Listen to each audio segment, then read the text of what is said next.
Next speaker for the day is STHAVIR PRABHU. STHAVIR, a 14-year-old speaker and technology enthusiast, believes in the transformative power of words and innovation.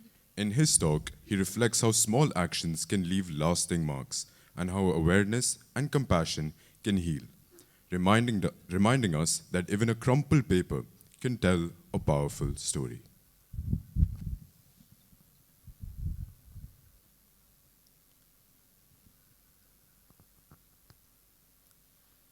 Everyone knows what I have here. A crisp piece of paper, right? Now, if you'd ask me to describe this paper, I would say that it's neat, clean, blank, and unscathed. Now, if you'd ask me to describe this paper, I would say that it's still mostly neat and unscathed. Wouldn't you agree? Now, if I keep on doing this, I'll eventually end up with nothing but a crumpled piece of paper. But I don't want that. So let me try and undo what I've done. Now, I have done what I can to return the paper back to its original form. But I don't think anyone will call it the same neat and unscathed paper that it once was before.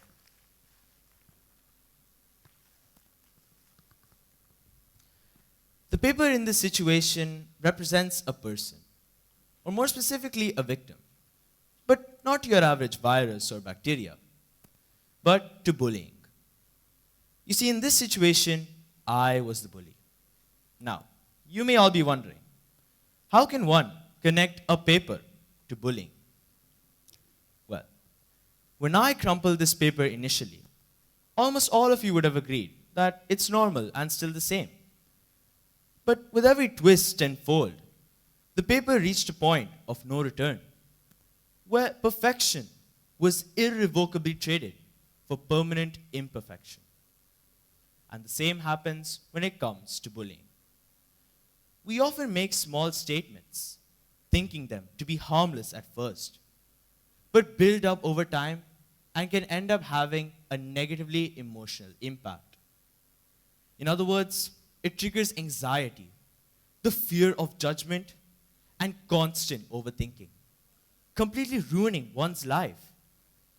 And the worst part is that no matter how much you try, scars never fade. How do I know this? Well, let me take you back to year 7. You see this boy over here? That was me. Now, I was fortunate to be in a vibrant friend circle where we would address each other with spontaneous nicknames. For instance, one of my friends, and hold on to your socks, because he has spent more than 800 hours on this one game called Brawl Stars. And hence the name, the Brawl Stars Addict. He still grumbles to this day when we call him that. But in the end, we all have a good laugh. Seemingly innocent, right? The in-jest laughs. Then, in the second term, a new girl had joined our class, and one of my friends suddenly shouted out loud, "Mega Minds!" We all laughed at this apparent joke. Or was it one? As the days passed, that nickname would evolve into different comments. Look at how she looks. She probably dreams in 8K. She must have downloaded the entire Wikipedia. We thought all of this caused her no harm, or so we thought. She started to avoid us, was upset, withdrawn, though we clearly didn't see it. All of this came into light, however, when I was summoned for a court martial. You know when you get that call, the supervisor wants to meet you? Yeah, that one. Well, it turned out that her father had sent an email, and we all ended up getting into serious trouble, especially me, since I was on my way to becoming a student leader. It was from that moment on I learned how minor actions, or phrases like in my case, can end up having a negatively emotional impact. It was also then I learned a tough lesson of my youth, where I learned to pause and reflect before I say or do anything and ask myself, would I be okay if someone said this to me? Would I be okay if someone spread this rumor about me? Or would I be okay if someone commented on me? This is not just limited to verbal bullying alone, but also physical and cyber, where the impact can be equally damaging. All right, now let's say that the damage has already been done. What if you were the one that has been crumpled?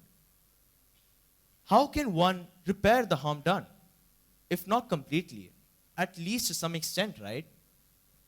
Well, allow me to enlighten you about this situation with another experience of mine. This time, we go back to year 6. Now, if you met this version of me, I guarantee you I would probably have been the most hyper and expressive individual you would have ever met. I would constantly engage in conversations, trying to make my point. And while I enjoyed it a lot, I often ended up getting a lot of harsh remarks. You're too talkative. You're a chatterbox. Learn to control yourself. You're so immature. And while these comments weren't really meant to hurt me, I ended up taking them a little too seriously. And from the beginning of year 8, I was a quiet, unhappy, and introverted individual. Little did I know, that was all about to change when I made a new friend. Let's call this person Jaden. Now, when Jaden first met me, they tried to be more interactive and expressive with me, thinking that I would open up as well. And I'll be honest, at first, I didn't respond well. But after a few months of talking with them, I started to realize how much more happier I became when I began to express myself. With their help, I regained my confidence. And if it weren't for them, I would probably be left out on the sidelines. And I would not have made these amazing new friends. It's situations like these that often remind me of something my teacher always tells me. And it's to never cry over spilled milk, but rather learn to clean it up and avoid it in the future. And not to dwell on my actions, but if I had the opportunity to start from scratch, here is something that I would carry with me that I like to call the 3 A's. First A, awareness. To be aware as to how our actions and statements affect others, the weight that they carry, and the damage that they can cause. Second, articulate. To express as to how we feel, what we think, and what we need. Because that's the only way that we can be assisted in our times of need. Last but not least, action. People say that they would do anything for their family. But how many of them would simply stand up for an individual whose life is being torn apart right in front of their very own eyes? Because at the end of the day, we all have a choice to stay silent or to speak up. And by choosing silence, you become no better than the person inflicting that harm. In fact, you become part of the problem. To conclude, I want to let you know about this paper. A paper who is torn and crumpled. A paper who is now more empowered than ever, all because of people like Jaden.